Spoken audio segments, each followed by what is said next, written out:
Orang duk baca macam ni, orang tak kata pada dia, orang kata parti yang hang perjuangkan. Dibubuh lambang parti di atas tu pula. Orang kan kutuk parti. Sebab itu parti ni lambat nak menang. Lambat nak menang pasal apa? Kerana ada orang-orang yang merosakkan perjuangan parti. Lambatnya kemenangan sebuah parti bukan kerana tak betul parti itu, kerana orang yang mendokongnya itu tak betul. Saya tak kata, tuan-tuan. Orang lain kan kata, apa ni kawan ni muka terbakar, bulu kening terbakar, rambut terbakar, muka terbakar, hidung terbakar, mata terbakar. Hang boleh kata padan muka? Mana dia ayat Quran, allazina idza asabathum musibah qalu inna lillahi wa inna ilaihi raji'un. Di mana ayat itu? Ada Nabi kata, allazina idza asabathum musibah qalu, padan muka dah. Tak ada. Inilah yang merosakkan, tuan-tuan. Yang orang makin benci pada ini. Ini sifat dia. Sebab tu kalau saya pimpinan parti, saya arahkan tutup laman blok ni. Hang punya pasal lah parti kami tak menang-menang. Elok nak menang kalah. Asal kalah menang. Asal menang kalah pula. Pasal hang punya pasal. Yang kita ni jenis-jenis ustaz macam saya ni cerita Islam tu bagus, Islam ni hebat, Islam tu bagus. Kamu pula buat U-turn pula, Islam tu buruk pula. Dengan akhlak penulisan, dengan akhlak cara menulis dan sebagainya. Sampai bila ustaz dia nak selesai kerja dia? Sampai bila ustaz-ustaz ni nak cerita, nak habis cerita Islam ni bagus, Islam ni bagus, Islam ni bagus. Bagus tang Islamnya ustaz tu ajak. Bila depa buka internet, bila buka dengan laman blog, haram jadah, maki celaka, haram jadah, maki, apa dah? Ni yang jauh. Nabi Nuh kata, nafsi, nafsi, nafsi. Apa pergi cari Nabi lain? Aku pun tak lepas. Nabi tegur aku, doa orang. Jumpa Nabi Ibrahim. Dia kata, wahai Ibrahim, anta khalilullah, kamu ni kekasih Allah. Apa yang kau minta semua Allah makbulkan, wahai Ibrahim. Tolonglah syafaatkan kami, tolonglah kami dah tak tahan ni, wahai Ibrahim. Nabi Ibrahim kata, sebenarnya aku pemalu jumpa Tuhan. Kenapa pula Ibrahim? 3 kali saya bohong. Nabi Ibrahim umurnya hampir 400 tahun. Seumur hidup dia 3 kali je bohong.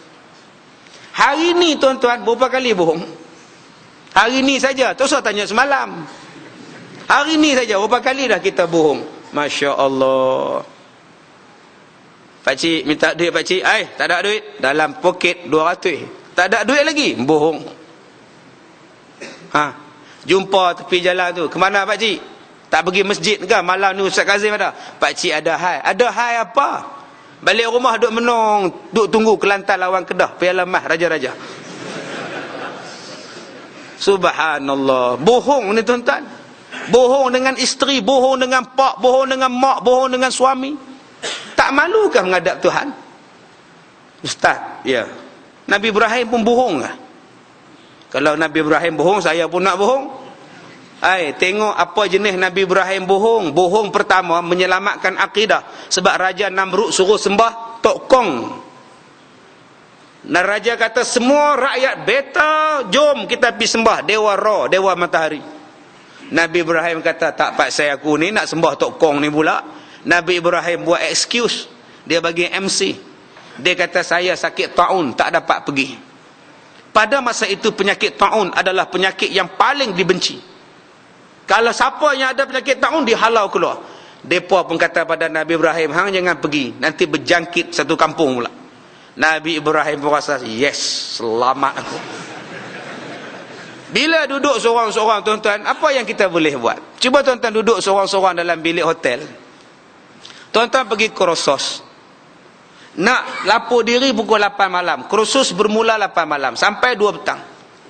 Tuan-tuan nak buat apa? Tak membuka tingkap tengok kolam renang, tak ada pula, leceh sungguh.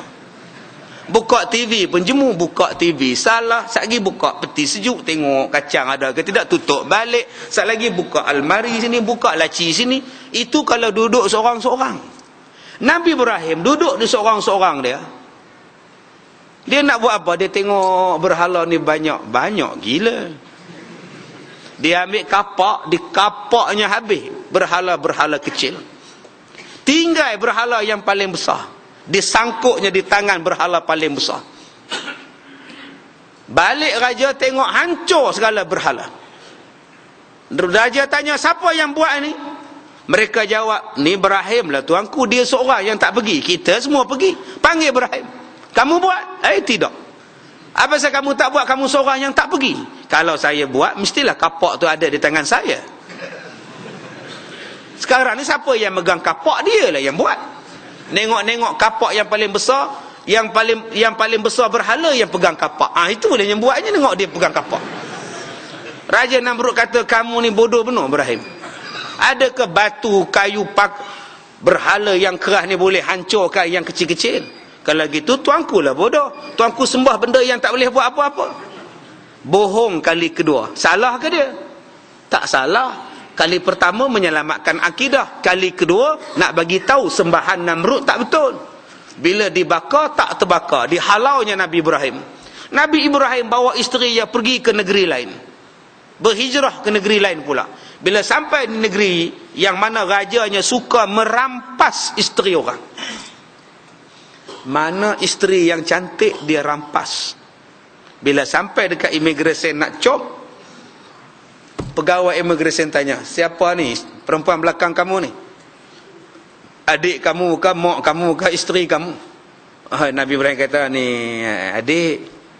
Cakap betul-betul adik ke isteri? Adik. Masa tu bukannya ada my card. Bila sebut adik-adik lah. Padahal dia tu isteri. Kenapa dia sebut adik? Sebab nak menyelamatkan, sebab rajanya suka mengambil isteri orang.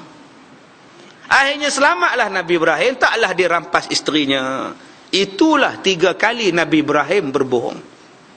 Bayangkan tuan-tuan, pun malu jumpa Allah. Kita punya banyak berbohong. Nega bohong, jual barang bohong, dengan anak kecil bohong, dengan kucing pun bohong. Tak malu kah? Kucing tu lapar, kita ambil tulang, kita bagi dekat dia, nyau, kita pun lempar. Kucing pun cari, tengok-tengok tulang. Macam mana nak masuk syurga kalau dengan kucing pun kita tipu? Nabi Ibrahim kata, ambil cari Musa. Musa kata, aku pun tak boleh tolong. Aku tumbuk orang. Macam mana aku nak jawab depan Tuhan? Nabi Musa tumbuk pasal apa? Sebab orang Fir'aun, keturunan Fir'aun, dia ragging keturunan Bani Israel. Depan Nabi Musa, dia tengok bangsa Qibti ni tumbuk orang bangsa Bani Israel. Nabi Musa ni tak puas hati. Suruh damai, tak mau damai, dia bagi sebiji, terlentang hamba Allah tu. Dia report pada Fir'aun. Fir'aun kata tangkap Nabi Musa. Nabi Musa pun lari ke satu negeri yang lain. Dengan sebab itulah dia malu jumpa Allah. Sebab dia pernah tumbuk orang. Sedangkan tumbuk orang itu bukan kerana apa? Kerana nak meleraikan pergaduhan. Orang tu balun Nabi Musa balas balik. Kerana mempertahankan diri. Macam mana kita nak jumpa Allah? Anak kita pukul tanpa sebab.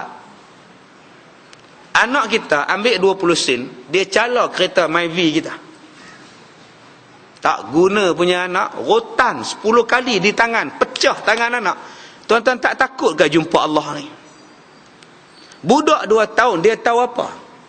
Pecah tangan anak, kena jahit, kena kadang-kadang bernanah, kadang-kadang berjahit, kadang-kadang patah. Nak repair macam mana kalau tangan anak patah? Berjahit, sakit, cat, ganti balik pada kereta yang dicalarkan. Ada mak bapak sanggup pukul anak. Saya tengok dalam YouTube, tengok dalam Facebook, gambar pembantu rumah pijak budak. Tak lalu makan satu malam, kata saya hari tu. Tak gamak. Isteri saya tengok pun teriak, tak lalu makan. Pasal apa? Tengok pembantu rumah ni pijak budak dalam bilik air. Dia basuh dengan kaki, disepak dengan kaki, diambil gayung cebok tu, disumbat dalam mulut budak tu. Budak ni bangun, telur hoyang-hoyang, dia tolak lagi. Tuan-tuan pasanglah CCTV yang mana ada pembantu rumah. Saya kalau, saya ngenangkan laptop tu saya punya. Kalau orang lain punya, saya sepak lama tuan-tuan. Geram. Budak umur setahun lebih, 2 tahun kena seksa, kena dera. Apa dia boleh tahu? Penumbuk kita ni sama besar dengan muka dia. Kita gamak tumbuk dia, kita gamak pukul dia. Nak jawab apa depan Tuhan? Itu yang dera anak. Itu yang dera isteri.